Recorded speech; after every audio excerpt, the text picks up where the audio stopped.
әйнегімді қалдырып кетіппін, ана жақта. Тазалап береміз. Жұмыстан. Награданы бірінші береміз, дайынбыз. Жақсы.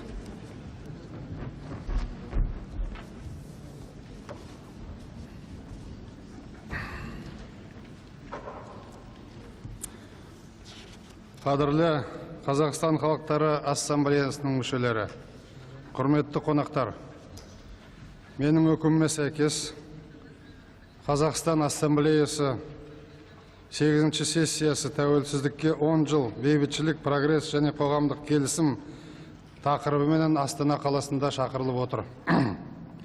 Сессияның мәжілісіне ассамблеяның 336 мүшесі және өкімет басшылары, президент әкімшілігінің, қоғамдық және мемлекеттік басқару органдарының, ұлттық мәдени бірлестіктердің, шығармашылық ұйымдардың, бұқаралық ақпарат құралдарының өкілдері қатысып отыр.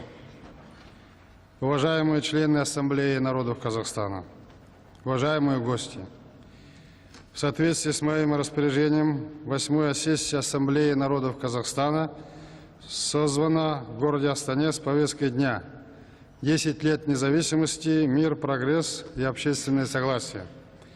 На сегодняшнем заседании сессии Ассамблеи присутствует 336 членов Ассамблеи, руководители правительства, представители органов государственного управления, общественных национально-культурных объединений, творческой интеллигенции, средств массовой информации.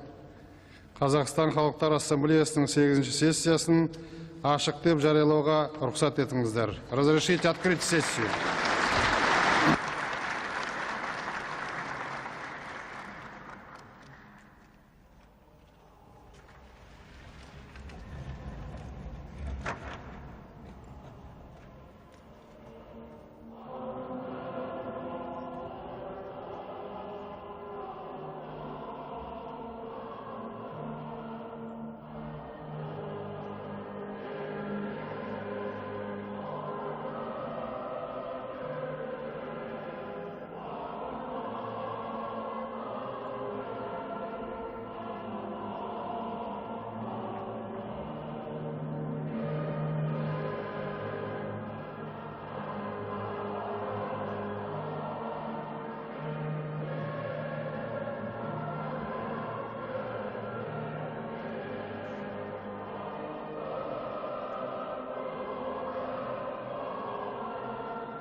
Сегодня моим указом Алиев Жумабай, доктор, профессор философии, заведующий секретариатом Ассамблеи народов Казахстана, назначен заместителем председателя Ассамблеи народов.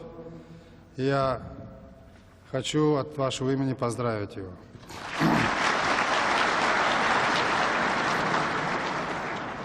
Пожалуйста, садитесь. В связи с этим мы Байменову Алихану должны высказать свою благодарность за то, что все годы он был заместителем председателя, в связи с тем, что он возглавляет важное социальное ведомство, Министерство труда, социальной защиты, и у него много задач. А Алиев будет освобожденно заниматься конкретно каждый день этой работой, тем более он возглавляет секретариат, который по вашей просьбе снова находится в аппарате президента и непосредственно будет заниматься проблемами ассамблеи. Думаю, что его опыт, возможности позволяют надеяться, что будет конкретная большая работа по подъему роли нашей ассамблеи. Сессия жұмысын бастамастан бұрын күн тәртібі мәселелерінің қарау және сессия жұмысының регламент туралы келісіп алайық.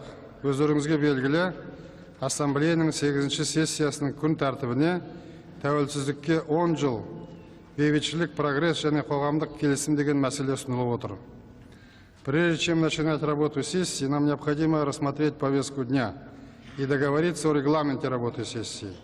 Как известно, на повестку дня 8-й сессии Ассамблеи выносится один вопрос. 10 лет независимости, мир, прогресс и общественное согласие.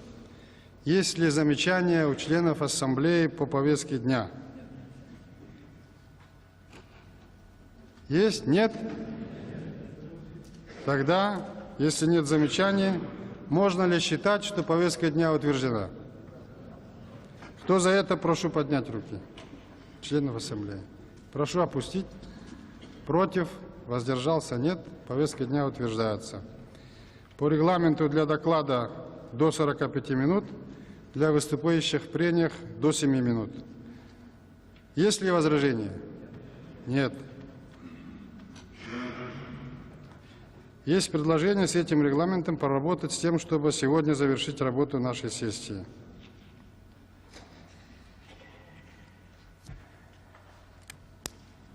Прежде чем приступить к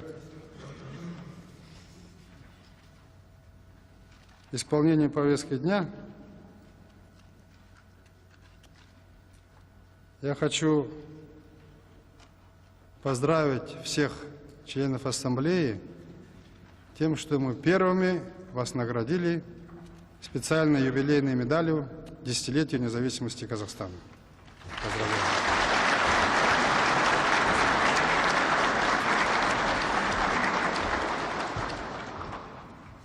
Также своим указом я наградил государственными наградами членов Ассамблеи, внесших большой вклад в укрепление независимости и межнациональное согласие в нашей стране. Позвольте мне вручить эти награды. Пожалуйста, зачитайте указ.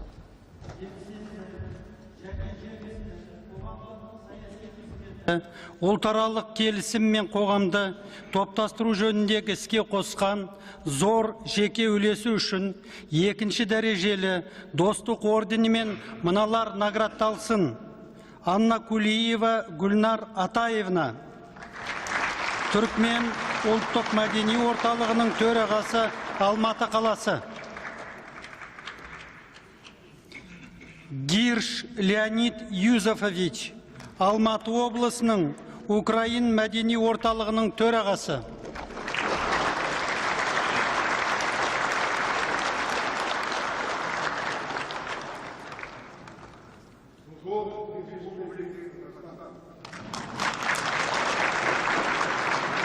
Левковский Альберт Григорьевич, Венс поляк қоғамының төрағасы, Алматы қаласы.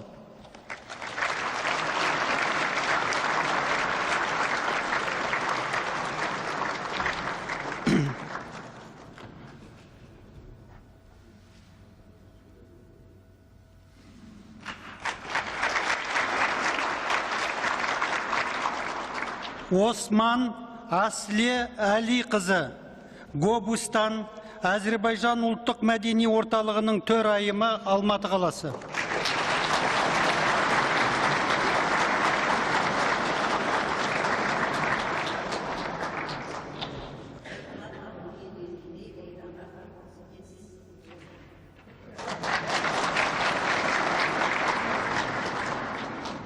Қазақстанның еңбек сіңірген қайраткері құрметті атағы Найманбаев Қалдарбек Найманбайұлына берілсін. Дүниежүзі қазақтары қауымдастығының вице-президенті.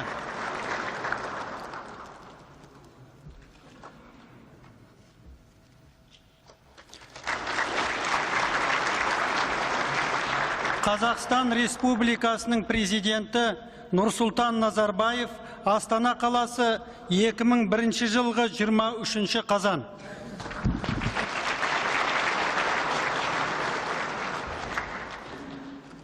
Пожалуйста, Павел Александрович, вам слово. Слово для доклада предоставляется президенту Республики Казахстан, председателю Ассамблеи народа Казахстана Нурсултану Абишевичу Назарбаеву.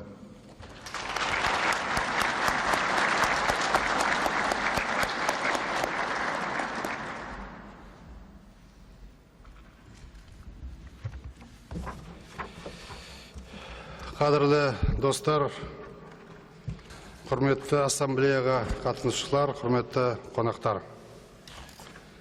Біз биыл еліміздің тәуелсіздігінің 10 жылдығын атағалы отырмыз. Біздің осындай салтанатты сәтке дамудың тосында тың сүрлеуіне түсуімізге қарамай, кездескен кедергілерге сүрінбей, ұшырасқан қиындықтарға мүдірмей, жетуімізде Қазақстан Халықтар Ассамблеясының атқарған рөлі орасан зор. Өздеріңіз ойланып көріңіздерші.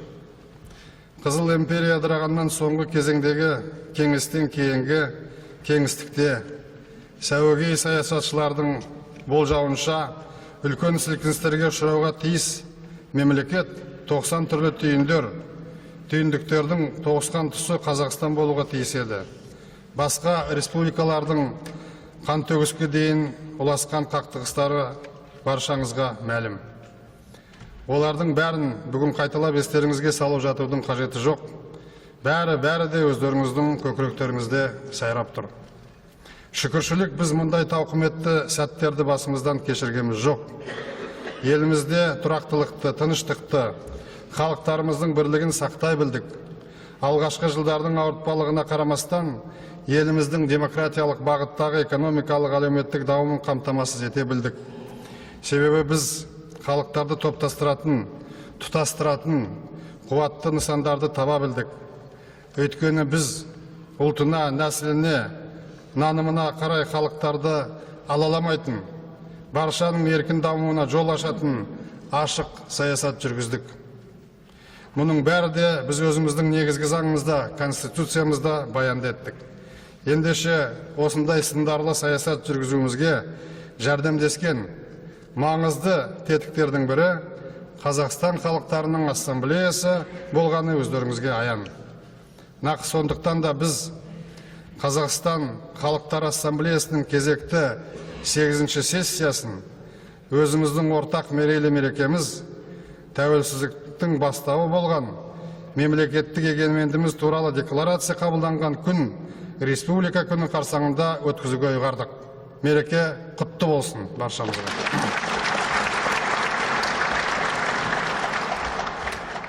Нақ сондықтан да мен дәл бүгінгі күні қоғамымызды толғандырып отырған еліміздің бейбіт демократиялық жолмен ілгері дамуының бағыттарын бекемдейтін маңызды мәселелер жайында ойларымды ортаға салмақпын. Уважаемые участники Ассамблеи и гости, десятилетний рубеж занимает важное место в развитии нашей страны. Он позволяет осмыслить, подвести первые итоги проведенных нами реформ. Самое главное из них – мы преодолели экономический спад, вышли из тяжелейшего социально-экономического кризиса, перешагнули болевой порог реформ переходной экономики. Благодаря усилиям всех этих лет в стране начался экономический подъем. Если в 2000 году рост валового внутреннего продукта составил 9,8%, то за 9 месяцев этого года прирост промышленности достиг почти 13%. Внешнеторговый оборот за полгода вырос почти на 18%. Инвестиции в основной капитал за 8 месяцев увеличились на 26%. Сегодня сотни тысяч людей имеют свой бизнес, свое дело, заработали тысячи предприятий, люди вернулись на производство, сократилась безработица, повысилась заработная плата. Высокие темпы экономического роста позволяют нам решать вопросы социально-экономического развития, стратегические задачи нашей безопасности. Главный упор при этом делается на усиление благосостояния людей. Начиная с 2000 года взят курс на повышение минимальной пенсии. В 2000 году она возрастет почти на 45% к уровню 1999 года. Более чем на 1000 тенге возрастут пенсии, назначенные до 1994 года. Уже в этом году государство вернет населению основную часть долгов, накопленных с 1995 года, пострадавшим на Семипалатинском полигоне, по безработице и по другим выплатам всего на сумму несколько миллиардов тенге. В следующем году вновь будет повышена заработная плата работникам бюджетных учреждений, врачам, учителям и другим в среднем на 25%. Будет повышена заработная плата государственным служащим, прежде всего нижнему и среднему персоналу, также в среднем на 25%. За последние годы мы создали накопительную пенсионную систему с участием государства, работодателя и самого работника. Аналогичные схемы будут внедряться в следующем году и в здравоохранении. Так что будущие пенсионеры, которые сейчас накапливают, не будут иметь тех проблем, которые имеют сегодняшние пенсионеры. Возможности, которые дает экономический рост, позволили государству внедрить систему страхования вкладов, усилить гарантии людей в банках. Мы неуклонно наращиваем поддержку образованию, в первую очередь начальному и среднему. В этом году Казахстан первым из стран СНГ завершил компьютеризацию всех школ, а это более 8 тысяч школ, из них 6100 сельских школ. Началась реконструкция и ремонт школ, ведется строительство новых. Только в этом году введено в строй 92 новых школ, 80% из них отремонтированы. По линии высшего образования профинансировано 24 тысячи образовательных грантов, что значительно больше, чем в прошлом году. То есть вот эти 24 тысяч наших детей будут получать высшее образование бесплатно за счет государства. Мы это смогли сделать впервые за счет осуществления наших реформ, которые мы делали все эти 10 лет. Как минимум 2 раза увеличено финансирование вооруженных сил, пограничников и других не менее важных структур нашей безопасности. Стали решаться проблемы накопленных долгов, передислокации, укрепления инфраструктуры. В этом году впервые за последние годы армия приступит к закупке новых вооружений и военной техники. Мы начали решать и социальные вопросы военнослужащих. В этом году на 30 и более процентов повышены должностные оклады для военных, многие из них получают жилье. Уроки кризиса, которые мы с вами пережили, научили нас быть прагматичными и предельно осторожными. Мы больше не должны допускать ситуации несвоевременных выплат заработной платы и пенсии. В этих целях образован Национальный фонд, куда сегодня отложены значительные деньги, как говорится, на черный день. Создав Государственный банк развития, мы начали проводить в жизнь политику диверсификации сырьевых денег в развитии обрабатывающей промышленности. В нем до конца года будет аккумулировано около 150 миллионов долларов, которые пойдут на осуществление долгосрочных социальных объектов, которые не может решить банки второго уровня. По оценкам международных экспертов и финансовых институтов, Казахстан является лидером по уровню социально-экономического развития, проведению реформ среди стран СНГ, а по привлечению зарубежных инвестиций на одного жителя Казахстан обогнал многие страны Восточной Европы. Избранный стратегический курс позволил нашему государству наполнить реальным содержанием экономическую свободу и свободу политического выбора.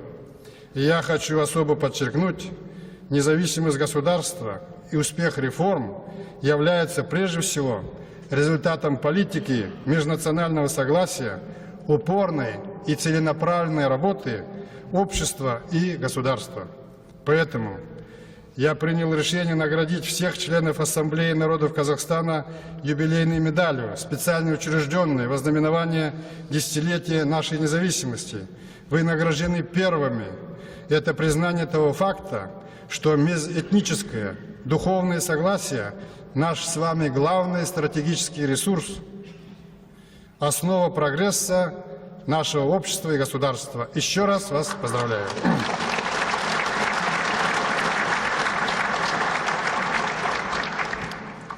Вот почему я хочу специально сегодня остановиться на основных итогах нашей межэтнической политики. Тем более, что Казахстан стал страной, чей опыт гражданского мира и межнационального согласия признан ценным для мирового сообщества. Какие же основные итоги нашей политики межэтнического согласия? На пороге независимости в Казахстан, как и в других странах СНГ, вероятность возникновения межэтнических осложнений была высокой. Доставшаяся нам в наследие после распада СССР «дружба народов» в кавычки трещала по всем швам, вы все видели это. Как только ослаб прессинг тоталитарного режима, национальные проблемы во всех республиках заявили о себе полную силу на всем постсоветском пространстве.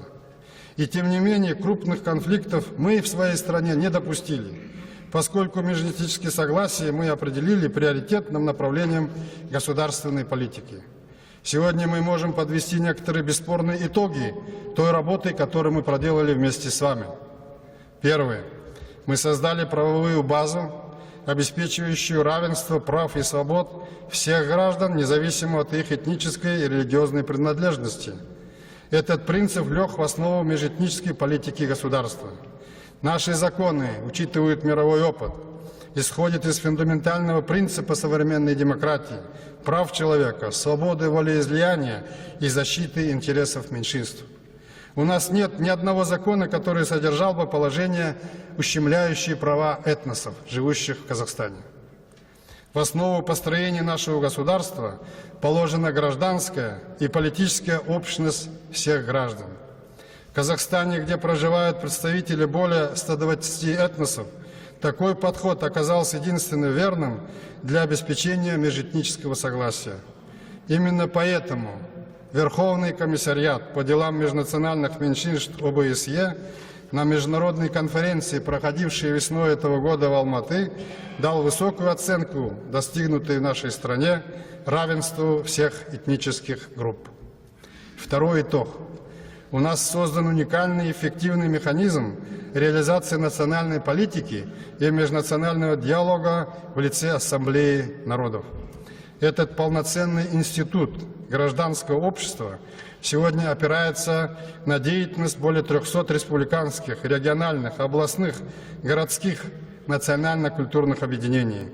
Если вы помните, в 1995 году, когда была только образована Ассамблея, у нас в стране было порядка 120 национально-культурных центров. Динамика этих цифр свидетельствует, что у нас повсеместно идет процесс культурного возрождения этносов, и Ассамблея обеспечивает их всеобъемлющий диалог. Сегодня наш опыт перенимается некоторыми соседними странами. Третий итог. Мы наладили диалог различных культур, в основном сформировали Казахстан как поликультурное общество с общечеловеческими ценностями. Стержнем достигнутой духовной интеграции является, несомненно, многовековая, толерантная, открытая для новаций культура казахского народа. Духовная идентичность дополняет гражданское и политическое единство наших соотечественников, становится еще одним краеугольным камнем укрепления независимости государства, консолидации общества в 21 веке. Символом этой сплоченности и дружбы является национальный праздник 1 мая, объявленный Днем единства народов Казахстана. В отличие от прежнего абстрактного пролетарского международного интернационализма, пытавшегося словами Булгакова в одно время подметать трамвайные пути и устраивать судьбы каких-то испанских оборванцев, мы, как я уже говорил, сосредоточили усилия на обеспечении реальной дружбы в нашем общем доме Республики Казахстан. К нам приходит осознание, что мы казахстанцы, и каждый из нас часть общего. Мы имеем единство в целях и волю в стремлениях обустроить именно свой общий дом, видеть Казахстан благополучным, процветающим государством. В-четвертых, мы добились проведения сбалансированной языковой политики. Казахстан, один из немногих в постсоветском пространстве, разрешил эти проблемы без острых конфликтов и общественных потрясений. А вы знаете, что таковые были на пространстве бывшего Советского Союза. Идет естественный процесс овладения государственным языком гражданами страны, особенно молодежью. Это происходит не насильственно, а по добровольному стремлению людей, чувствующих потребность в знании государственного языка.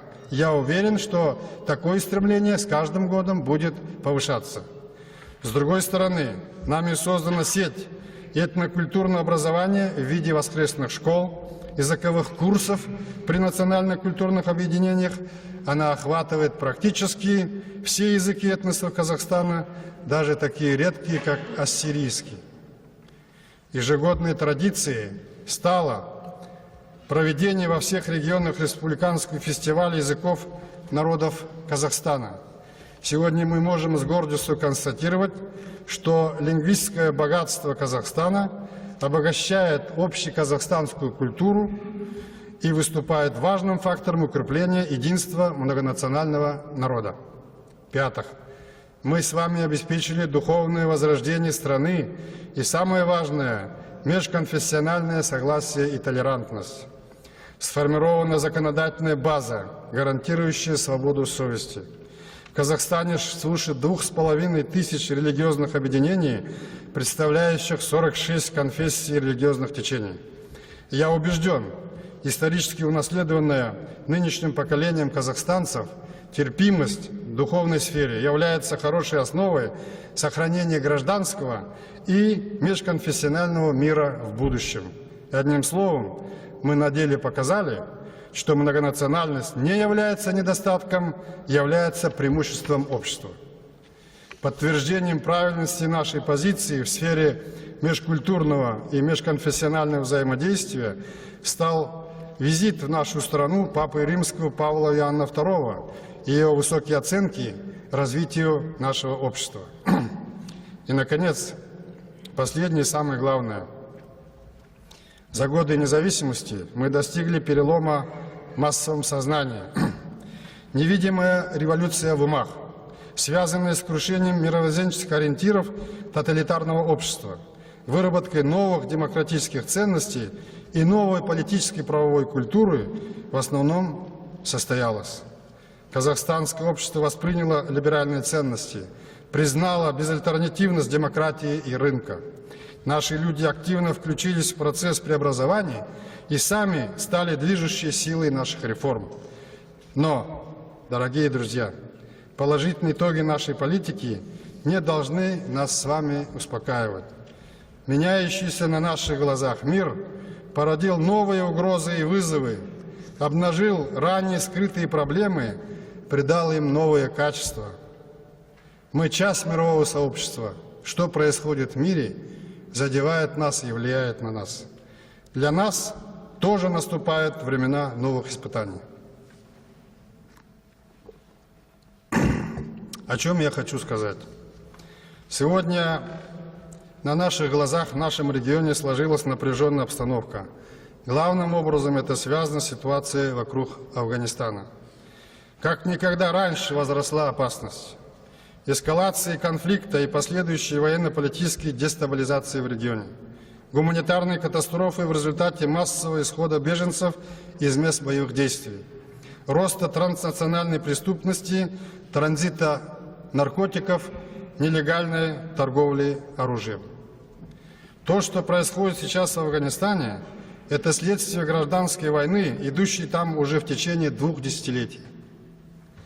Эта война сделала многострадальный афганский народ заложником международного терроризма.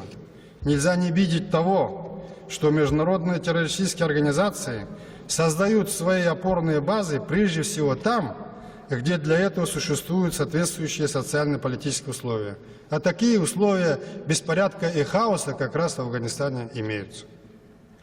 Ситуация в Афганистане, раздираемым внутренним конфликтом, где захватившие власть клерикалы развязали духовный террор против собственного народа, оказалась удобной для деятельности международных террористов. Международным террористам и их покровителям была предоставлена возможность в свое время, вы слышали, не втягивать афганский народ в нынешние события.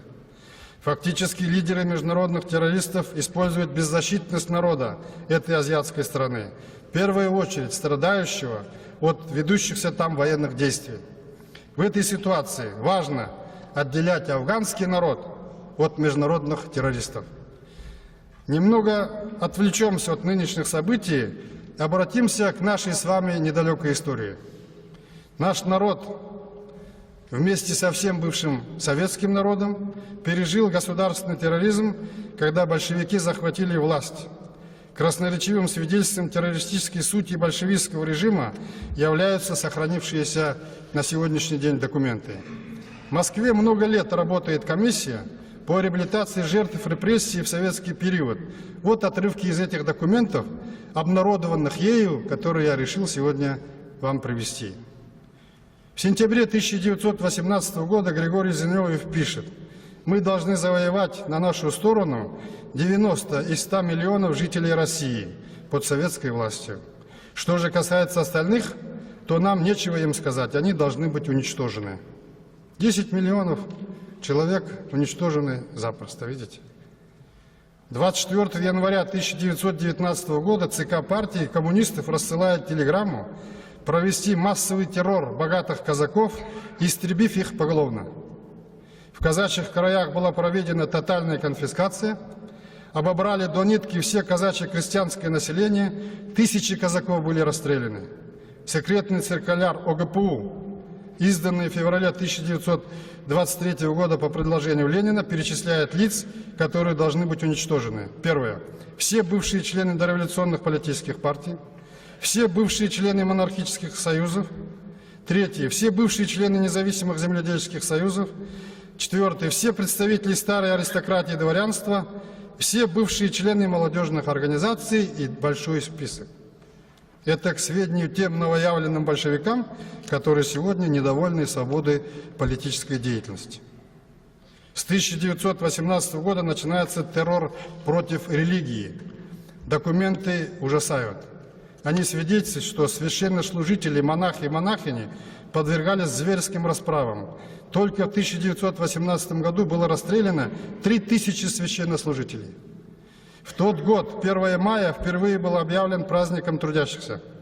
И все должны были участвовать в демонстрации. Но день этот пришелся на среду Страстной недели, и верующие не могли участвовать в светском шествии.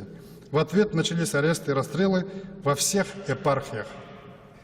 19 марта 1923 года Ленин написал письмо Политбюро.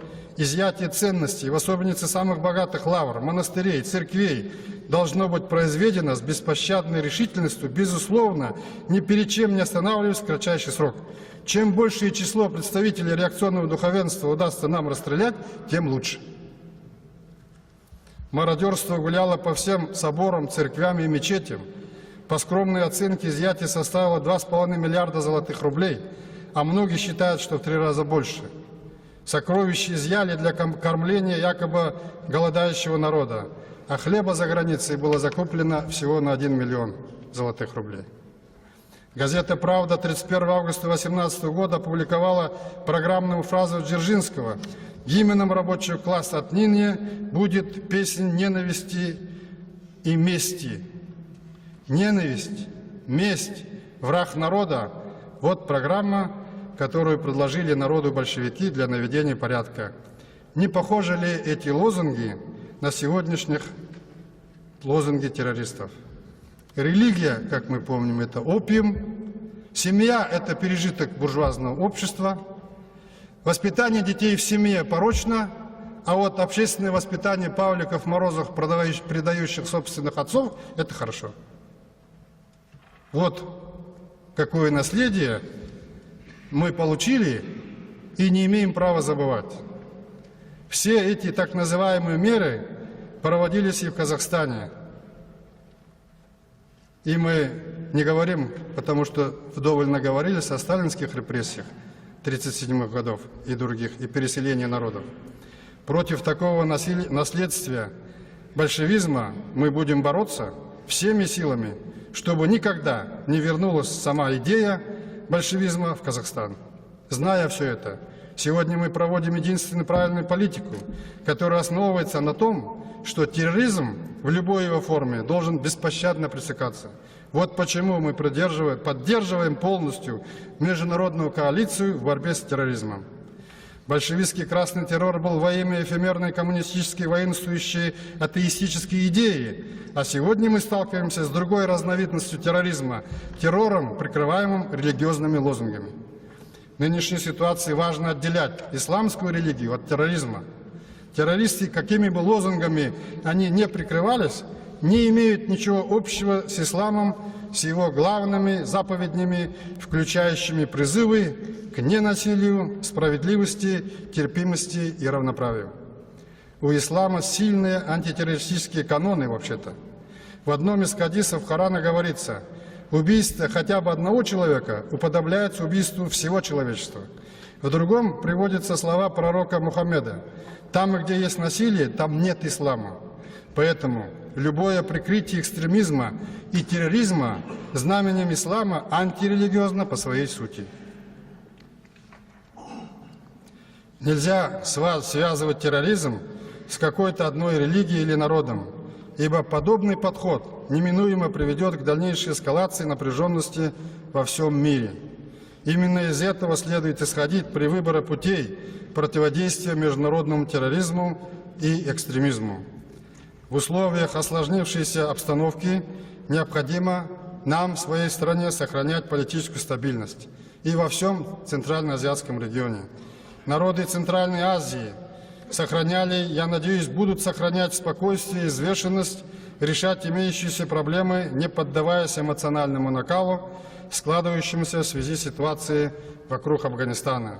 Мы не должны дать повод международным террористам использовать проблемы, стоящие перед нами сегодня, нашими странами, чтобы посеять семена раздора, чтобы превратить регион в очередную горячую точку. Поэтому казахстанцы должны быть бдительными в складывающейся обстановке.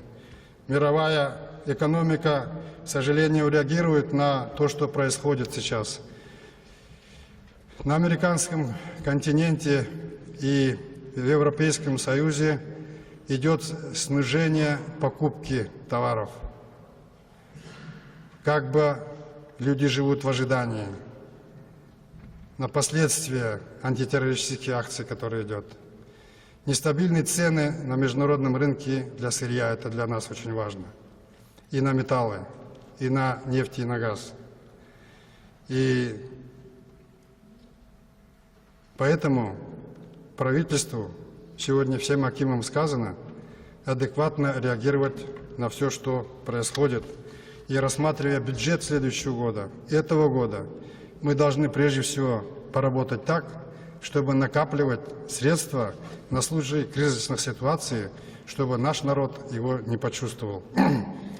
В связи с этим не могу перед вами не остановиться на то, что сегодня вот появились деньги, первые 2 года, еле-еле, и благодаря работе экономики, благодаря реформам, как вы видите, мы можем и начали улучшать жизнь всех слоев нашего населения. Я перечислил, какие социальные вопросы мы решаем, какие деньги отдаем для нашего народа, и пенсии, и заработные платы. Но, однако, мы делаем предельно все, что возможно, чтобы, накапливая средства, и в то же время оказывать поддержку нашему народу.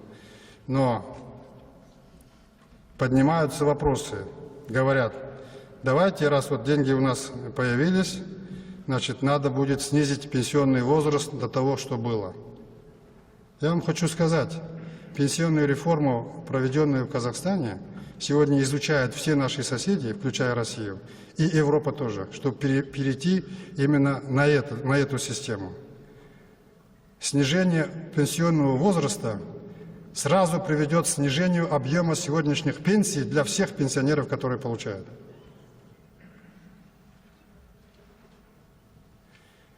Если снизим возраст, то через 5-7 лет на одного работающего в Казахстане будет 1 пенсионер. Представьте себе. И через 5-7 лет для покрытия этих расходов Казахстану будет необходимо от 30 до 50 миллиардов тенге. Таких денег в бюджете нет. Значит, в результате мы придем к тому, что опять по году не будем платить пенсионерам пенсии. Что это нам предлагают? Причем приводят совершенно дикий довод, что средний возраст в Казахстане мужчин 62, женщин 59. Если считать средний возраст от умершего младенца новорожденного и тех, кто вообще погибает, умирает в Казахстане, да, так. Но статистика железно показывает, что после выхода на пенсию мужчина живет 12-13 лет, женщина 19 лет. Так что, если по этой железной статистике смотреть, то увеличение времени пенсии, в общем-то, нормально, потому что чем человек больше работает, тем больше живет. Это всем известно. Поэтому вот эта демагогия, которая поднимается в обществе и хотят нам подбросить сегодняшние новоявленные большевики, которые все 10 лет работали против реформ, все, что мы делаем, когда появились деньги, приближали к столу, давайте будем делить. Это противоестественно. Это не работает на наше население. Сегодня раздать, завтра сидеть вот так. Какое же государство так будет жить? Даже семья так не живет. Поэтому не будем мы входить в дискуссию по этому вопросу, и делать это тоже не будем. Дай Бог нам вовремя платить пенсии, которые сейчас есть, и каждый год, как это мы делаем, повышать ее постепенно для всех людей. Вот наша задача. Я думаю, что она правильная. Следующий вопрос. Шумим, что надо выплатить экологические средства пострадавшим от Семипалатинского полигона, Орала и других, и других.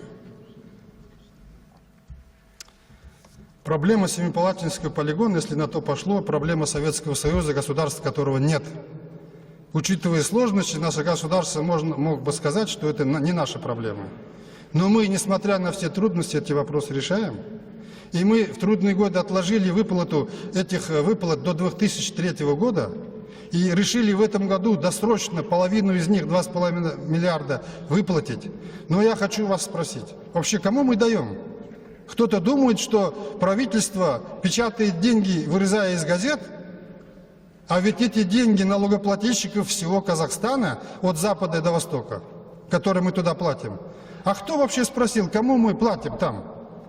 Если человек заболел лучевой болезнью, почему его не взять на учет и его бесплатно не лечить? И для этого за эти деньги покупать оборудование, медикаменты, и чтобы он бесплатно до выздоровления лечился. А сейчас люди уехали, люди приехали, только ты живешь в этом регионе, за это тебе деньги платят. Разве это рациональное расходование государственных средств? Или при Орале, допустим, народ бедствует. Кому мы вообще там раздаем? Не лучше ли, если там нет жизненных условий, эти же деньги направят на то, чтобы их переселить и навсегда решить эту проблему в лучших местах, дав им жилье? Правительству надо разобраться и с вопросом адресной помощи людям, многодетным семьям. Хоть это семья и миллионера, хоть семья действительно бедствующая, мы всем платим пособие. Закон об адресной помощи, наконец, должен быть принят. И мы должны со всеми этими разобраться. И теперь предлагают нам снова включить все те льготы, которые были. Мы проехали этот период уже. Возвращения нет. Задача заключается в том, чтобы поднимать заработную плату людей ежегодно, объем пенсии, и вот по этому пути двигаться, а не возвращаться к тому, что было.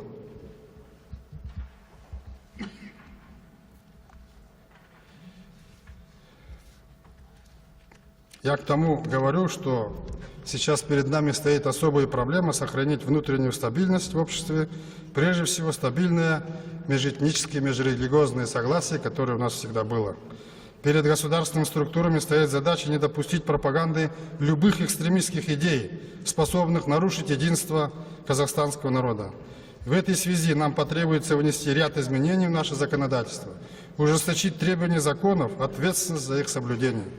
Но при этом мы должны неукоснительно соблюдать права и свободы человека, являющиеся главным завоеванием нашего общества за десятилетия независимости.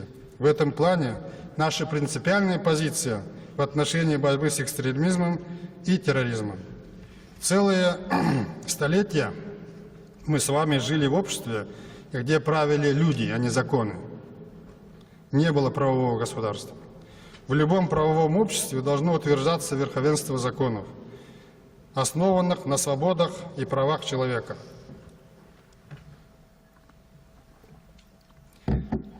Законопослушность граждан должна стать нормой поведения каждого гражданина. Это в интересах каждого человека. Если ты нарушил законные права другого, то жди, что нарушат и твои права. Необходимо принять эти законы, выстроить эти законы, затем создать независимую судебную систему, способную противостоять любому чиновничьему давлению на всех уровнях и принимающую окончательные законные решения. Судья должен стать авторитетным должностным и общественным лицом, стоящим на страже прав и интересов наших граждан. Тогда открывается широкий простор для истинной демократии, лишенной демагогии и политиканства. Мы идем по этому пути. Уважаемые участники Ассамблеи, проблемы, которые стоят перед нами, могут быть решены при деятельном участии Ассамблеи народов Казахстана, но нынешние формы и содержание работы Ассамблеи уже не могут в полной мере отвечать решению наших задач. Поэтому хочу поделиться с вами своим видением стратегических задач, стоящих перед нами, которые надо решить при вашей поддержке и использовании потенциала ресурсов гражданского общества. Что нам надо? Во-первых, вся наша энергия и деятельность должны быть направлены на сплочение казахстанского общества, противодействие терроризму и экстремизму. Эта задача должна стать главной для всего нашего общества. Я уверен, что члены Ассамблеи с пониманием отнесутся к ней. Для того, чтобы одержать победу в борьбе с терроризмом и экстремизмом, необходимы не только военные меры, но и последовательное преодоление причин, порождающих эти явления. Поэтому важное место нашей стратегии надо отвести решению существующих социальных проблем в Казахстане, борьбы с бедностью, безработицей, формированию среднего класса, повышению жизненного уровня казахстанцев, качества образования и здравоохранения. Не секрет, что социальное неблагополучие, необразованность являются питательной средой для экстремизма, терроризма, радикализма любой окраски. Поэтому второй основной задачей является расширение нашей межэтнической политики экономической и социальной составляющей. Как я выше говорил, перед правительством уже поставлена задача повышения пенсии и заработной платы врачам, учителям, другим работникам бюджетной сферы на 25%. Это повышение коснется почти 3 миллионов человек вместе с пенсионерами. С уточнением бюджета этого года государство гасит основную часть задолженности перед населением.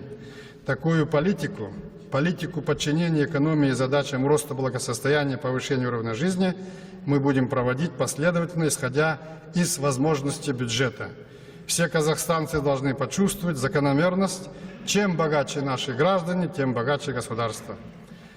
Далее. Ассамблея народов Казахстана должна внести свой вклад в усиление патриотического воспитания молодежи.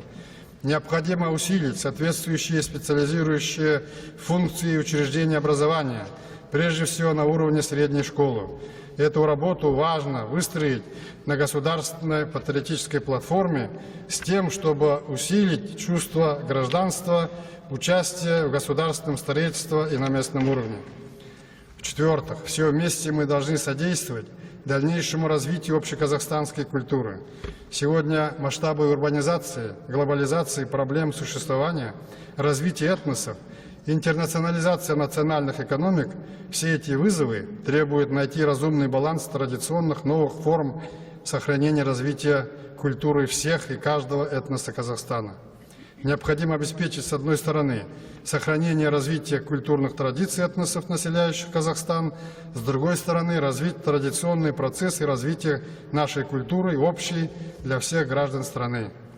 Укрепление доверительных, межэтнических, межкультурных, межконфессиональных отношений в стране, сохранение и укрепление преемственности в духовном согласии казахстанского общества – это наша основная задача. В современных условиях перед нами стоит задача выстроить заслон, в том числе и законодательный, перед попытками распространения экстремистских идей в нашей стране, маскируемых под всякого рода псевдорелигиозные учения. Сейчас важно организовать широкий диалог представителей всех религиозных общин, действующих в стране, достигнуть консенсуса по вопросу выработки наиболее оптимального закона о религии, который сейчас широко обсуждается. Говоря о сохранении духовного согласия в обществе, хотел бы обратить ваше внимание особенно руководителей конфессий, на необходимость целенаправленной работы по предотвращению использования религии в неблаговидных целях. Нам нужно укреплять и адаптировать изменившимся реалиям, доказавшие свою эффективность, механизмы реализации государственной национальной политики. В первую очередь речь идет об Ассамблее народов Казахстана, о нас. Сегодня, на мой взгляд, назрела необходимость усовершенствования ее деятельности, повышения эффективности работы Ассамблеи как основного механизма реализации государственной национальной политики. Необходимо пересмотреть приоритеты работы в соответствии с обозначенными стратегическими задачами, определить общие для всех национально-культурных организаций подходы к их реализации, развивать механизмы раннего предупреждения. Совет Ассамблеи, исполнительный секретариат должны привлечь лучшие силы для разработки предложений, направленных на реформы, подготовить, внести их мне на рассмотрение. В этом плане также предлагаю подумать о разработке стратегии работы Ассамблеи народов Казахстана на среднесрочный период, участвующие в вызовы сегодняшнего времени. В ближайшее время нам также необходимо повысить роль и значение малых ассамблей, действующих на региональном уровне. Поручаю исполнительному секретариату совместно с соответствующими государственными органами проработать этот вопрос и внести конкретные предложения.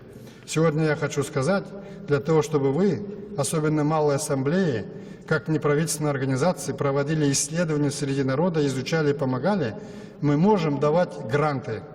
Небольшие суммы, но деньги именно вам, местным организациям, для того, чтобы вы привлекали людей на свою сторону, изучали этот вопрос. Это будет делать специальные фонды, которые уже созданы. Дорогие соотечественники, и в заключение хочу сказать, что новые вызовы в изменяющемся мире требуют от нас все большей консолидации и укрепления нашего единства и сплоченности. На нас лежит огромная ответственность за будущее страны, за будущее поколения. Впереди ждет трудная работа, требующая терпения и выдержки. Но она нам по силам. У нас есть для этого политическая воля, гражданское общество, созидательный потенциал казахстанцев, прочные традиции мира и доверия между всеми народами и нациями, которые живут в нашей стране. В канун Дня Республики разрешите поздравить вас, всех казахстанцев, с нашим большим праздником, положившим начало возрождения казахстанской государственности. Поздравляю всех вас, желаю счастья и благополучия.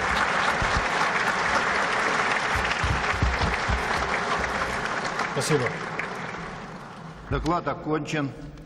Есть предложение выступающим подавать записки. Здесь место есть. Есть ряд уже записавшихся товарищей. Объявляется прение по докладу. Слово предоставляется председателю Союза поляков Республики Казахстан Зинкевичу Ивану Бернардовичу подготовиться Османовой.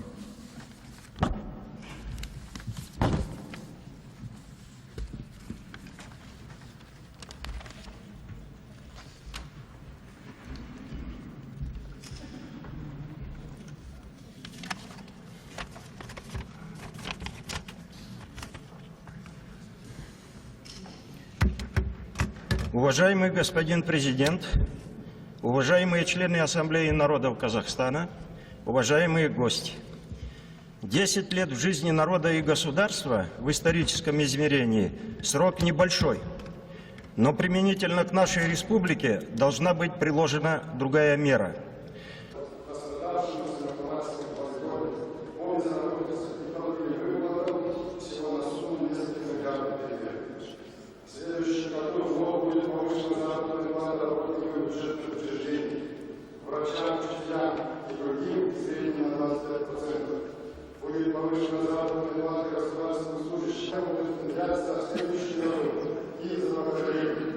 Так что будущие пенсионеры, которые сейчас накапливают, не будут иметь тех проблем, которые имеют сегодняшние пенсионеры.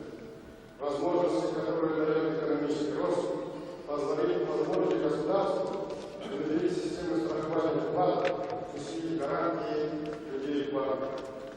Мы неуклонно наращиваем поддержку образования, в первую очередь начального и среднего. В этом году Казахстан первым из стран СНГ совершил компьютеризацию всех школ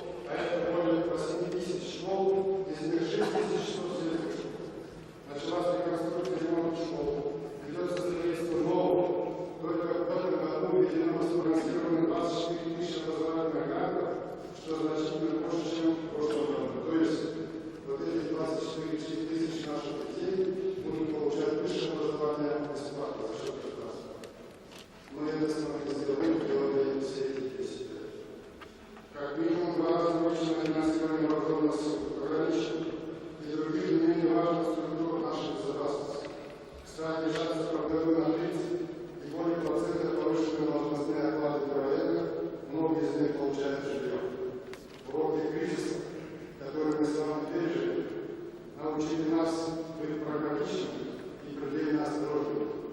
Мы больше не должны допускать ситуации, несвоевременных выплат заработной платы пенсии, развития обрабатывающей промышленности.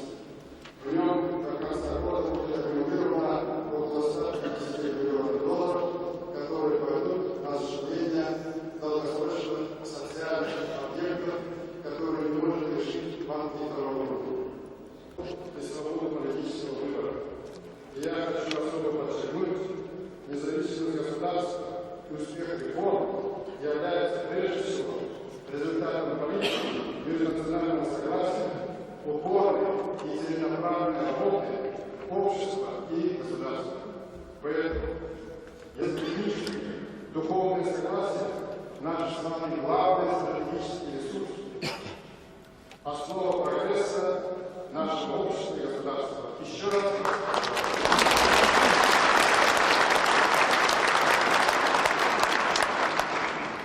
Какие же основные итоги нашей политики межэтнической интеграции? На пороге независимости Казахстана, как и других стран СНГ, вероятность возникновения межэтнических осложнений была высокой. Достаточно сигналов наследия после распада СССР, обеспечивающего равенство прав и свобод всех граждан, независимо от их этнической и религиозной принадлежности. Этот принцип лег в основу межэтнической политики государства. Наши законы учитывают мировой опыт, исходят из фундаментального принципа жалобоположения, ущемляющие права этносов, живущих в Казахстане. В основу построения нашего государства положена гражданская и политическая общность всех граждан. В Казахстане, где проживают представители более 120 этносов, такой подход оказался единственно верным для десятилетий. На международной конференции, проходившей весной этого года в Алматы, дал высокую оценку, достиг на деятельность против республиканских, региональных, областных, городских, национальных культурных объединений. Динамика этих цифр свидетельствует, что у нас повсеместно идет процесс культурного возрождения этноса. И ассамблея обеспечивает их всеобъемлющий диалог. Сегодня наш опыт принимается некоторыми соседними странами. Третий итог. Мы наладили диалог различных культур, в основном сформировали Казахстан как поликультурное общество с общечеловеческими ценностями. Стержнем достигнутой духовной интеграции является, несомненно, многовековая, толерантная, открытая для инноваций.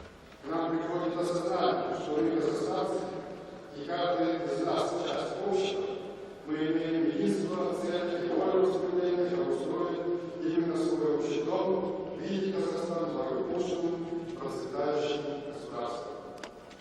Четвертый. Ежегодной традицией стало проведение во всех регионах республиканских фестивалей языков народов Казахстана.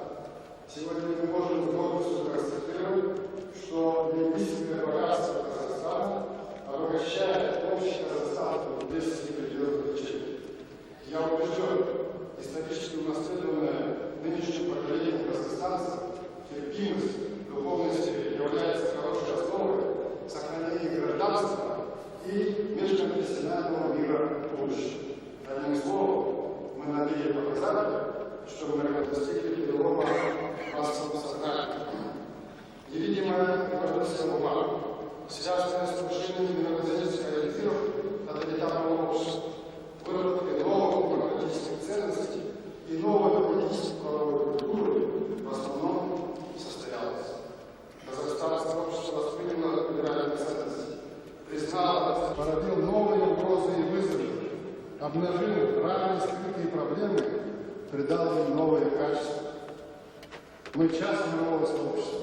Что происходит в мире, задевает нас и влияет на нас. Для нас тоже наступают времена новых испытаний. О чем я хочу сказать? Сегодня на наших глазах в нашем регионе сложилась напряженная обстановка. Главным образом это связано с ситуацией вокруг Афганистана. Как никогда раньше возросла опасность. Эскалация конфликта и последующей военно-политической дестабилизации региона. Гуманитарные катастрофы в результате не дают своей опорной власти прежде всего там, где для этого существуют соответствующие социально-политические условия. А такие условия беспорядка и хаоса как раз в Афганистане имеются. Ситуация в Афганистане, разделяемая на внутреннем конфликте, дала возможность в свое время слышать не втягивать афганский народ в нынешние события. Фактически лидеры международных террористов используют беззащитность народа этой азиатской страны. В первую очередь страдающих от ведущихся там военных действий. В этой ситуации Москве много лет работает комиссия по реализации жертв репрессий в советский период. Вот отрывки из этих документов, обнародованных ею, которые я решил сегодня вам привести. В сентябре 1918 года регион казачья края была проведена тотальная мобилизация, обобрали владельцы все казачьи крестьянские населения, тысячи казаков были расстреляны. Секретарь секретаря ОГПУ, изданный в феврале 1923 года по предложению Ленина, перечисляет все бывшие члены независимых демократических союзов, четвертый, все представители старой аристократии дворянства, все бывшие члены молодежной организации и большой список. Это, к сведению, тем малоявным большевикам, которые сегодня недовольны свободой политической деятельности. И верующие не могли участвовать в советской жизни. В ответ нашли советские расстрелы во всех партиях. 19 марта 1923 года Ленин написал письмо Политбюро. Изъятие ценностей, в особенности самых последних соборов, церквями и мечетей, по скромной оценке изъятие составило 2,5 миллиарда золотых рублей, а многие считают, что в 3 раза больше. Сокровища изъяли как накопление якобы голодающего народа, а хлеба за границей было закуплено всего на 1 миллион золотых рублей. Газета «Правда» 31 августа 2018 года опубликовала программу «Фразу Дзержинского». Гимном рабочего класса отныне будет песня ненависти на сегодняшних лозунги террористов. Религия, как вы помните, опиум, семья от пережитых переселения. Против такого наследствия большевизма мы будем бороться всеми силами, чтобы никогда не вернулась сама идея большевизма в Казахстан. Зная все это, сегодня мы проводим единственную правильную политику, которая основывается на том, что терроризм в любой его форме должен беспощадно пресекаться. Атеистические идеи, а сегодня мы сталкиваемся с другой разновидностью терроризма – террором, прикрываемым религиозными лозунгами. В нынешней ситуации важно отделять эти равноправия. У ислама сильные антитеррористические каноны, вообще-то. В одном из хадисов Корана говорится: убийство хотя бы одного человека неминуемо приведет к дальнейшей эскалации напряженности во всем мире. Именно из этого следует исходить при выборе путей противодействия международному терроризму и экстремизму, складывающейся обстановки. Мировая экономика, к сожалению, реагирует на то, что происходит сейчас. На американском континенте и в Европейском Союзе идет снижение покупки товаров. Как бы приближено к ожиданию. А последствия антитеррористических акций, которые идут. Нестабильные цены на международном рынке достигают 12 долларов. И на металл, и на деньги. Первые 2 года делали.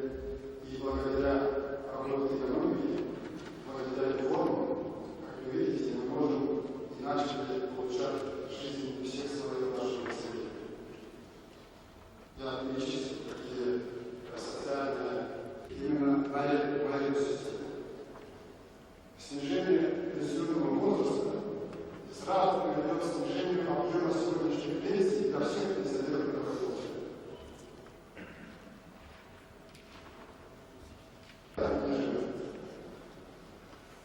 Поэтому не будем мы входить в дискуссию по этому вопросу и делать это тоже. Дай Бог нам вовремя платить пенсии, которые сейчас есть, и каждый год, как это делаем, повышать ее постепенно. Вот наше. Сложно сейчас государство может много сказать, что это не наше. Но мы, несмотря на все трудности, этот вопрос решаем. И мы трудный год отложили выплату этих выплат до 2003 года и решили в этом году досрочно половину людей возобновить национальным расходом государства или реально допустим говядину. Кому мы вообще надо владеть?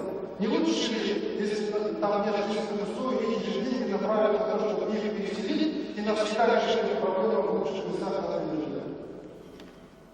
так, есть возможность бюджета. Все казахстанцы должны почувствовать закономерность. Чем богаче наши граждане, тем богаче государство. Далее, Ассамблея народа Казахстана должна внести свой...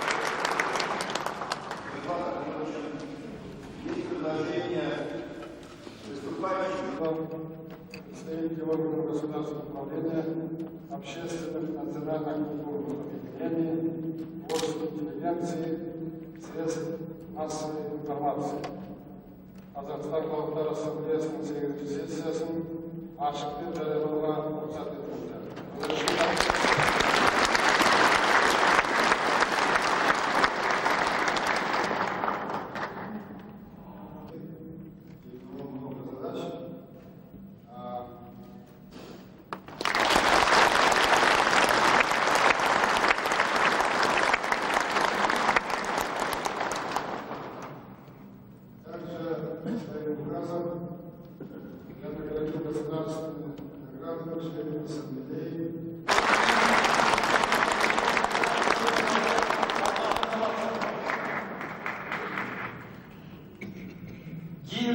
Леонид Найманбаев на бернсін.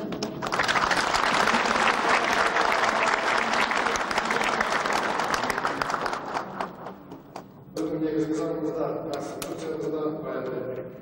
Ендеше осындай сындарлы саясат жүргізуімізге жәрдемдескен маңызды развитие стратегические задачи нашей безопасности. Главным упором при этом делается на усиление благосостояния людей, развитие обрабатывающей промышленности. В нем до конца года будет регулирована около 150 лет. Я принял решение наградить всех членов Ассамблеи народа Казахстана, нашего общества и государства. Еще раз спасибо.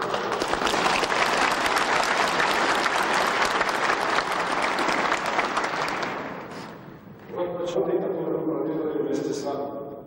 Первое. Мы создали правовой стержень, достигнутый духовной интеграции, является, несомненно, многовековая, толерантная, открытая для новаций культура казахского народа. Духовная идентичность, душевность. В Казахстане свыше 2500 религиозных объединений, представляющих 46 конфессий религиозных течений. Я убежден, исторически у нас выработкой новых прагматических ценностей и новой политической правовой культуры, в основном политической дестабилизации региона. Гуманитарные катастрофы в результате массовых членов независимых земледельческих союзов.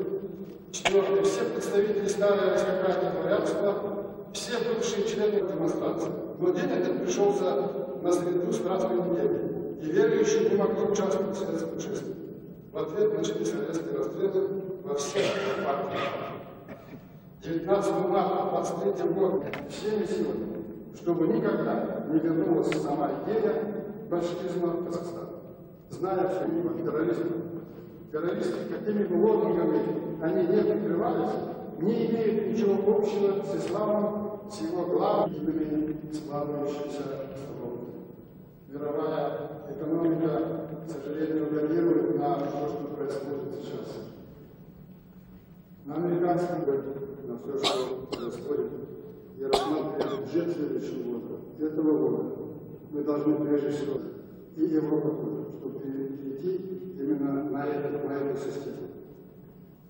Снижение пенсионного возраста с сразу приведет к снижению объема. Показывает, что после выхода на пенсию мужчина живет 12-13 лет, женщина 19 лет. Так что, если ты живешь в этом регионе, за это тебе деньги платят. Разве это рациональный расход государственных средств? И вот диалог представителей всех религиозных общин, действующих в стране, достигнуть консенсуса для того, чтобы вы, особенно малые ассамблеи, как неправительственные организации, проводили исследования среди народа.